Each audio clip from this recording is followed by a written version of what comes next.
আমি মোট 7টা বৃত্ত দিয়েছি। এটা হচ্ছে অমরার জন্য, আর এটাতে হচ্ছে পুংকেশরগুলা দিব, আর এটাতে দল, বৃত্তি আর হচ্ছে উপবৃত্তি। এখন আমি এই দলের জন্য যে বৃত্তটা দিয়েছি এটাকে আমি 5টা ভাগে ভাগ করে ফেলবো। আমি এই বরাবর ব্যাসার্ধ নিচ্ছি। এখন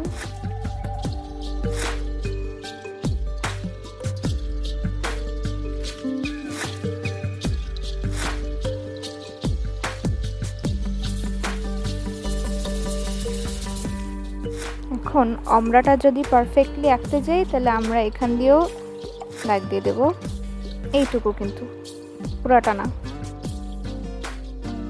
সময় থাকতে থাকতে দাগগুলো মুছে দিই, নইলে পরে ভেজাল করবে। এখানে কিন্তু আমরা মাতৃ অক্ষ দিব,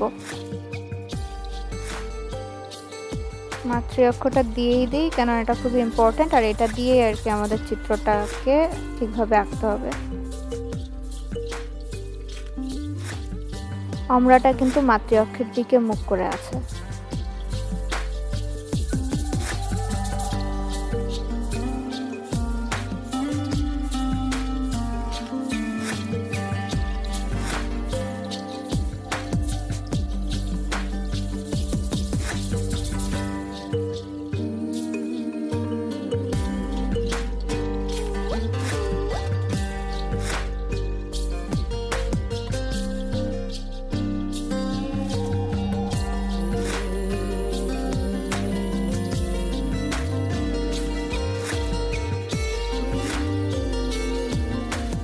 এবার দল দিতে হবে।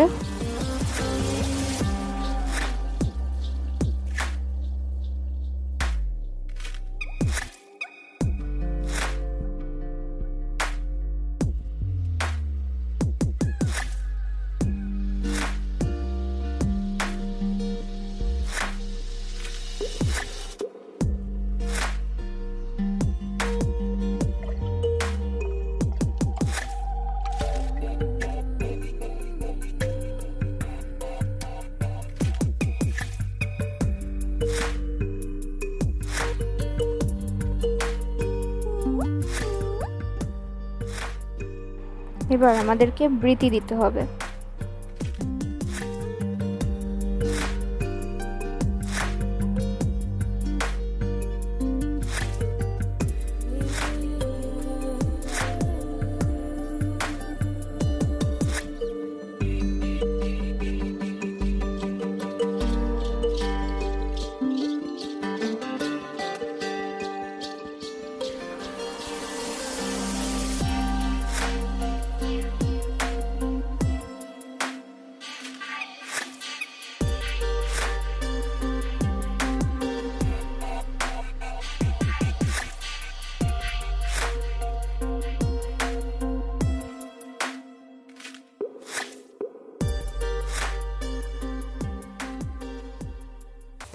এবার আমরা উপবৃত্তি দিব।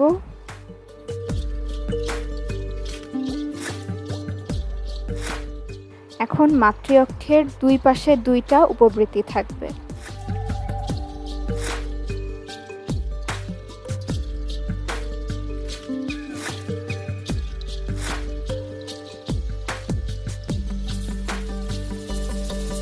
পুংস্তবকগুলা দেওয়া হয়নি, এখন দিয়ে দেব। এখন আমি পরীক্ষার হলে এগুলা খালি হাতে আঁকার জন্যই সাজেস্ট করব, কেননা এত সময় থাকবে না।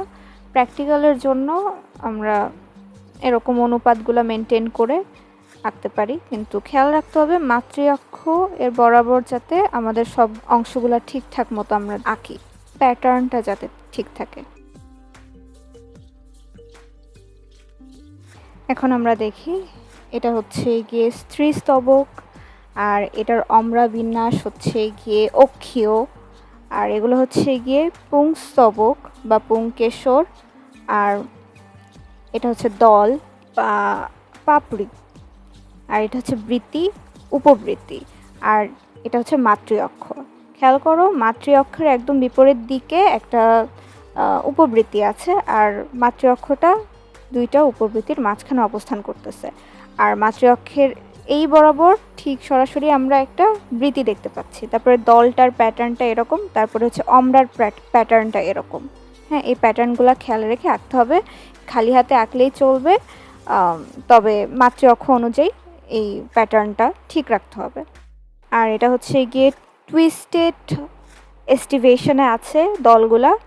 আর এটা কিন্তু ভলভেট এস্টিভেশন, অর্থাৎ বৃত্তিগুলো আমাদের ভলভেট এস্টিভেশন আছে, আর মুক্ত এস্টিভেশনে আছে উপবৃত্তিগুলা। এখন আমরা জবার পুষ্প সংকেতটা দেখে ফেলি।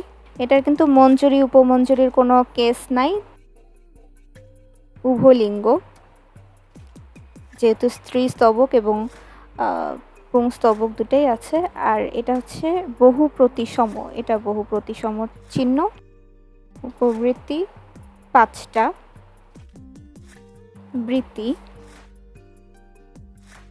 বৃত্তিও হচ্ছে 5টা। এখানে আমরা ব্র্যাকেট দিয়ে দিচ্ছি, কেননা বৃত্তিগুলো কিন্তু একে অপরের সাথে সংযুক্ত অবস্থায় আছে। এবার দলও 5টা। এখানে কিন্তু আমরা ব্র্যাকেট দিব না, কেননা দল কিন্তু বিচ্ছিন্ন অবস্থায় আছে। পুংস্তবকগুলা এটা অসংখ্য এবং এরা কিন্তু যুক্ত অবস্থায় আছে। এখন একটা জিনিস খেয়াল করার, দল এবং পুংস্তবক কিন্তু একে অপরের সাথে সংযুক্ত অবস্থায় আছে, যে কারণে আমরা উপরে একটা দাগ দিব। এবার এটা হচ্ছে গর্ভাশয় হচ্ছে 5টি এবং এরা একে অপরের সাথে যুক্ত অবস্থায় আছে, যে কারণে ব্র্যাকেট। আর গর্ভাশয়ের নিচে একটা দাগ হবে, কেননা এটা হচ্ছে গিয়ে অধিগর্ভ, যেটা পুষ্পের বৃত্তাংশ বৃত্তি দলগুলা যদি গর্ভাশয়ের নিচ থেকে উৎপন্ন হয়, তাহলে হচ্ছে গিয়ে সেটাকে আমরা অধিগর্ভ বলবো। তো এটাই হচ্ছে গিয়ে জবা ফুলের পুষ্প সংকেত, আর এটা হচ্ছে পুষ্প প্রতীক।